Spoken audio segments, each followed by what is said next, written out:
Here at the Springs Preserve, we have sort of the full range of cultural groups that you would have seen going back in time all the way through to the modern period when you see the European American settlers come in, the Mormon settlers and the explorers pass through this area. So if you're looking for a place to see the wide swath of history of the Las Vegas Valley, this is your place. Evidently, it's been the place for ages thanks to an abundance of water that once made the preserve flourish as a feeding and hunting ground. We know that when we were measuring water in the earlier historic period, water coming out of the springs, that it was about 1.5 million gallons of water coming out of the ground a day in a 24-hour period. So that's a significant amount of water.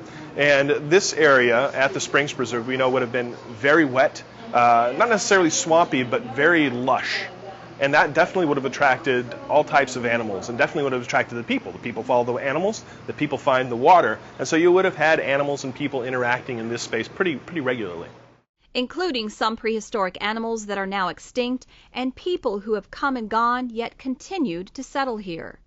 Here at the Springs Preserve, we know that we have evidence of human activity here going back 3,000, 5,000 years. Probably not so late as 10,000 years, but it would be fantastic to find something associating human activity with these early fauna like mammoths or mastodons or camels or bison. As far as habitations on site, the earliest evidence we have for habitations on site come from the pit houses that we've discovered that are associated with formerly called Anasazi peoples, what we now call Ancestral Puebloan peoples. When we talk about Ancestral Puebloan people living in a place, we have evidence of their houses here. And so that discovery in itself allows us to redraw a map. It allows us to include Las Vegas in the wider southwestern cultural area, which is something very rare that happens. It's very rare that you actually get to redraw maps and include an area that hasn't been included before. Although the Puebloans were dispersed by a massive drought and would eventually be followed at the preserve by the Patayans, Mojave and Paiute tribes. Well, according to Paiute tradition, they've always been here. This is their homeland, this is where they were created, this is where they were born. The archaeological evidence it tells a slightly different story.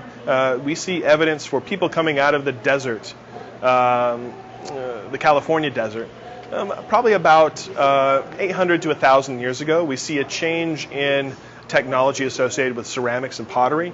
We see changes in technology associated with things like projectile points. We start to see very small projectile points, as previously they were a little bit larger, a little bit wider. So finding the structures, the habitations, the places where people live, we know they were here for a significant period of time. They weren't just passing through the valley. This is where they were living. So that's very important. And it makes them well worth recreating in our Native American village. When you go outside here at the origin, we have a reconstruction of a Mojave pit house, which is slightly different than what you see in this area down along the Colorado River. These were large mud and log constructions with flat fronts on them. And we also have reconstructed Paiute houses called kani. Some people might call them wiki-ups, but the Paiute term is kani for the houses, the brush structures that they would have used here. The other notable structure is the silo that contains grains and seeds for our traditional garden. We've planted corn, we've had sunflower, we've planted wheat.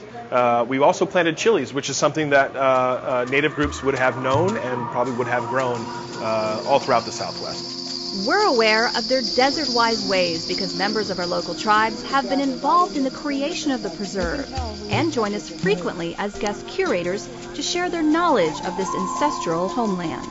This is a real chance for people to learn firsthand from the Native Americans that live here about their lives, about their traditional life ways, their crafts, what they're doing still today. And so it's an important part of what we do here at the Springs Preserve also to bring people together. We're a very diverse community. We have people from all over the world, and to highlight the people that are here is something very important to help build community.